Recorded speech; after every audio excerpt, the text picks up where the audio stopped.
Here. There we go. Finally. Hold the wrong Oh my place. God. Now that I'm acquainted with everyone, let's just take it back to the old school way. Yeah, okay. sounds That good. makes sense. All right. You sound great.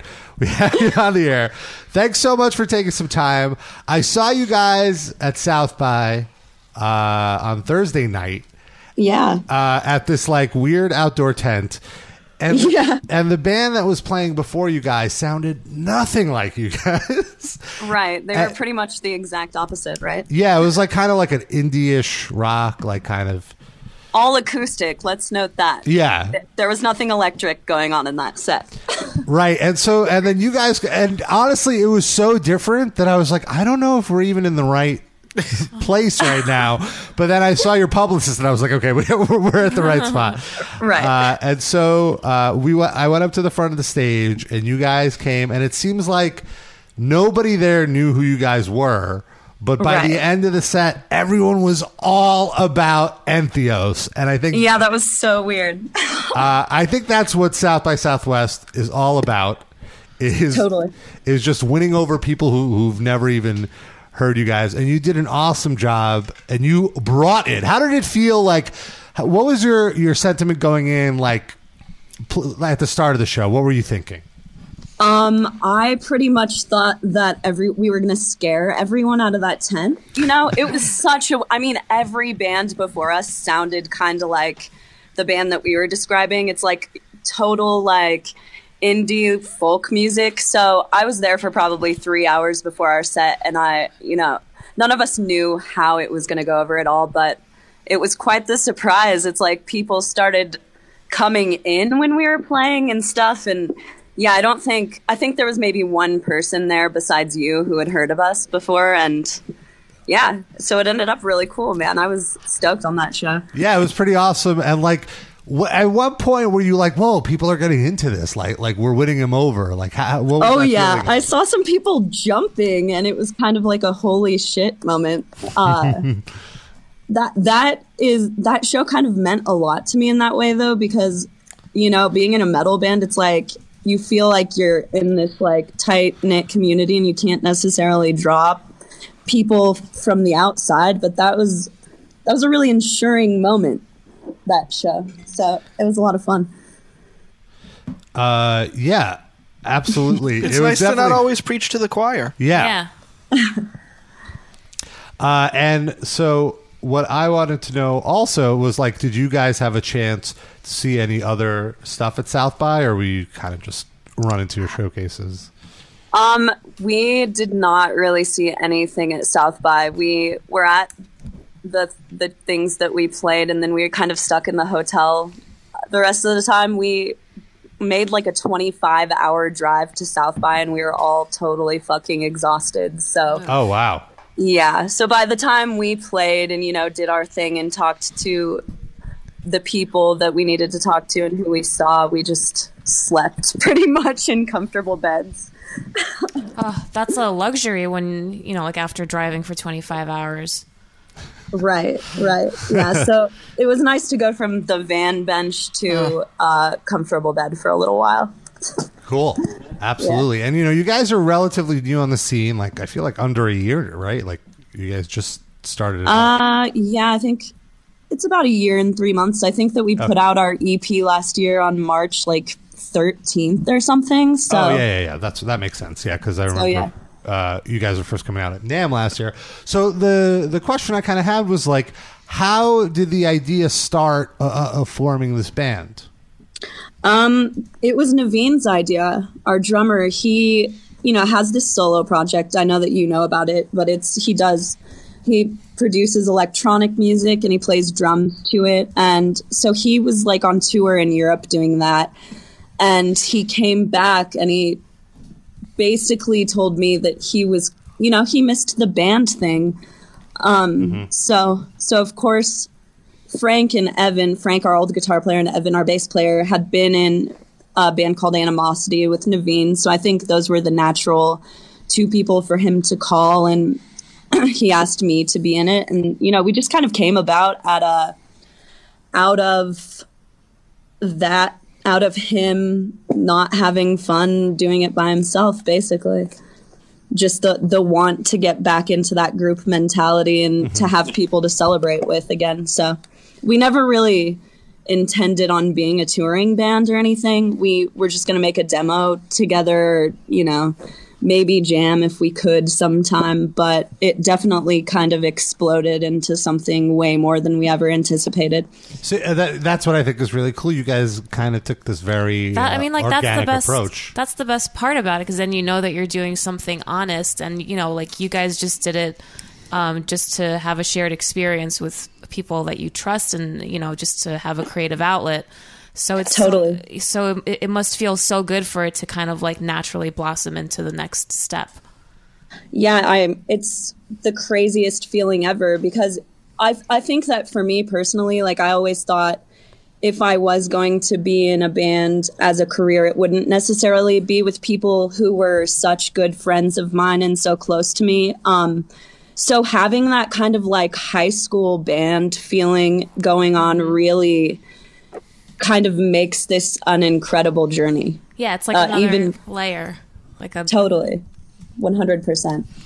And I love how happy you look on stage. You're out there like belting out brutal lyrics with the biggest smile on your face. It's awesome. I know. It's hard to contain my smile, man. None of that is contrived. It's all how I feel.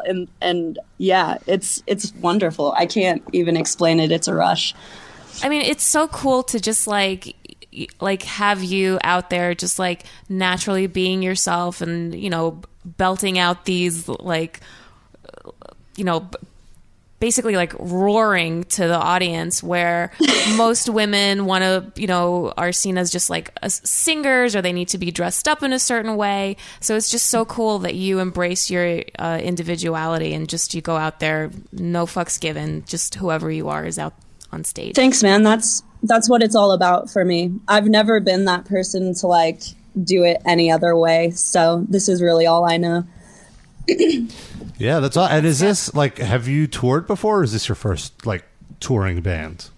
I've done like regional tours before, and I've done national tours doing merch, but this is my first like national touring band. Is it more stressful than having to manage the merch, or is it less stressful? Being in a band is way less stressful than being the merch person. I totally feel for every merch guy and girl out there. It's like one of the hardest jobs on tour, man. Yeah, responsible. I don't want to do it. So that's good. Bless all of you who are out there doing it, because it's a fucking hard job.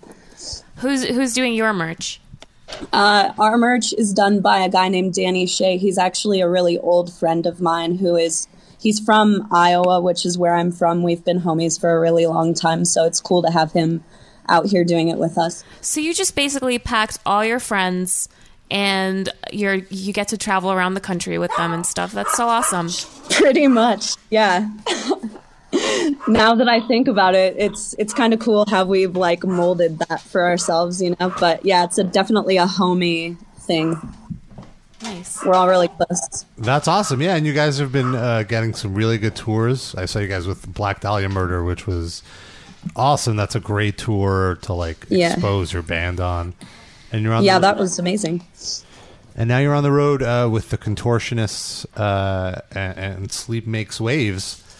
And, and Monuments. And Monuments as well, yes. And like, so is this kind of the plan, is just to tour as much as possible to promote your new record, which is called The Infinite Nothing? It's out April 1st. Yeah, that's the plan, man. We're going to be out on the road constantly. We have some unannounced things coming up, and we're just going to be pushing the album as hard as possible. This is our full-time project, and we fully intend to, you know, just keep doing it, be out there traveling constantly. So if you're going to be on the road on April 1st when your album comes out, do you guys have any like special plans? I think we're going to be in Salt Lake City on an off-day show with just us and Monuments. Salt Lake City doesn't seem like the best place to like have a real big like record release party. Why? Yeah. Well, I've Mormons. never played Salt Lake City before. I've heard that the shows there are smaller, but I have no idea. So well, I just mean like after the show, if you want to go like actually party. Everything closes at 9:30 p.m. So no celebrating the album release, basically. Yeah. Going to sleep. Go for like a nice jog or something. The Maybe a mountains. hike, yeah. Or skiing. I Yeah. think they have good skiing there. That's possible. So I want to know, when you guys are going from like show to show, what's playing in the van? Nothing. We all actually our merch guy was making fun of us the other day because we all wear headphones because we have such varying musical interests that it's dude, can you turn that off when someone else has something on? Oh wow! But, so but who likes what? What are the different tastes? Well, Malcolm, our guitar player, is very, very into technical death metal. He's our super death metal guy. Naveen's into electronic music. Evan will jam jazz and stuff like that. He likes rap too. I'm really into rap and R&B and hardcore, so Right. that's pretty much my domain. But the bands, if something is playing over the radio, it's going to be the band Air or Necrophagist or Dying Fetus. Right, like stuff everybody can agree on. Air and Dying Exactly. Fetus. Yeah. It's either very simple music like Air or Necro. We just go straight for that. I love that. That's awesome. Yeah. So what are some rap and R&B artists that you're listening to right now? Because I'm interested. Well, I'm actually starting to get into Kendrick Lamar a little. I haven't listened to him ever. I know that he won a Grammy and all of that shit, but I kind of waited. I listened to a lot of Juicy J. Right on. And I love Drake. So, Usher, that kind of stuff. The Weeknd. Oh, Constantly I'm on. big into The Weeknd. I'm into Yeah, it. that's awesome, man. I love The Weeknd so much. Oh How do my you God. feel? How do you feel about Biggie?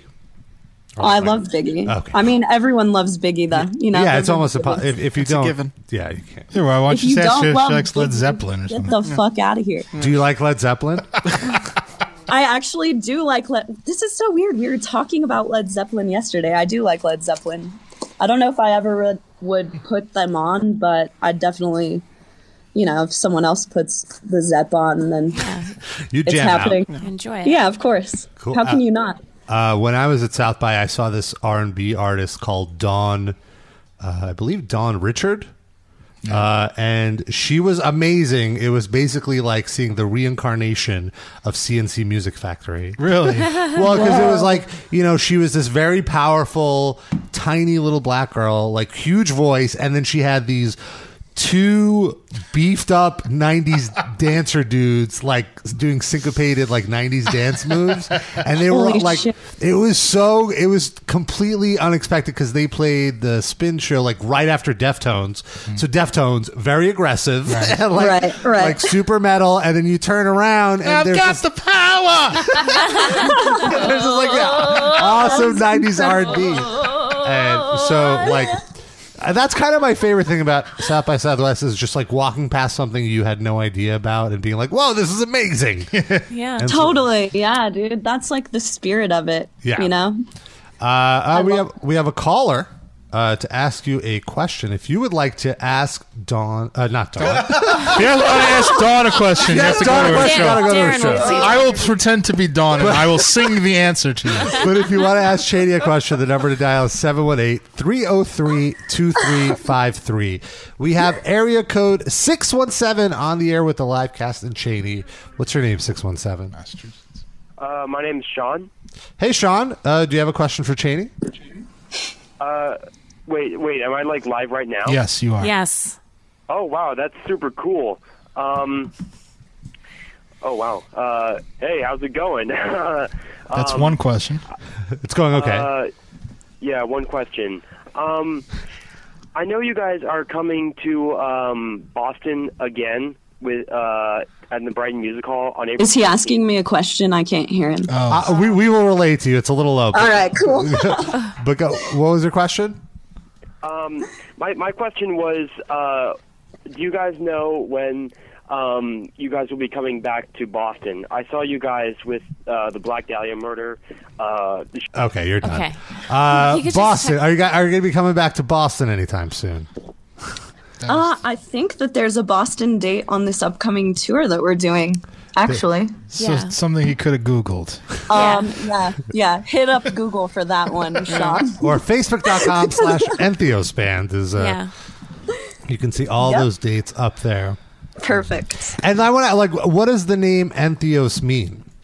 Entheos is like the root word for enthusiasm. I think that the technical meaning is full of God, which isn't necessarily what we're going for, but it's just a really cool word. And I think that the root word for enthusiasm is what really stuck with us because we're stoked. More or less. I mean, it's very visible if you ever see you guys live. You guys look so pumped to play.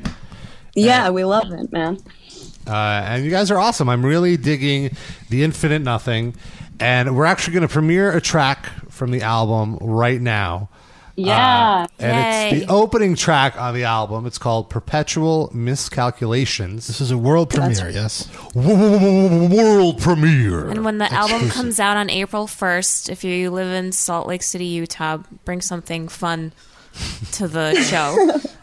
Well, it's an off day, so you got to go find them. Wander Find their the band. streets. No, wait. It's a show. Yeah. But it's just not with the Contortionists. It's only with Monuments that day. That's what I meant. Oh, I see. Okay. I see. Dawn Richard opening by any chance? Maybe we can get Dawn Richard out to Salt Lake. Right. The rhythm of the night. That's not Dawn Oh, Richard, yeah. but yes, it is the rhythm of the night. Close enough. Anything you can tell us about the opening track? This is one of, if not my favorite track off of the album. So it's great, man. Just jam it. Awesome. Did you guys have a lot of trouble sequencing the tracks? How do you figure that out? What goes where? We just basically went through the songs, and usually Naveen kind of knows what, he writes all of our interludes and everything, so he kind of has a feel for which songs he wants to put in together, 2 songs at a time or whatever. So, we just listened to the album 1 or 2 times and made decisions based off of that. It wasn't very hard at all. Right on. Chaney, thank you so much Thank for you. hanging out with us. Yeah, thank you guys. Wow. Oh, Phenomenal. anytime. We love Entheos. Everyone go check it out. The Infinite Nothing is out April 1st. We're going to play a track right now. We're going to let you go before we play the track. Thanks again. Awesome. Yeah, thanks, guys. All right. Have a good one. That was Chaney. Whoops. That's not the track, right? No, that's not Okay. the track. That was Chaney Crabb, the vocalist of Entheos. To hear more, find the Metal Injection Livecast on iTunes, or you can go to metalinjection.net/livecast.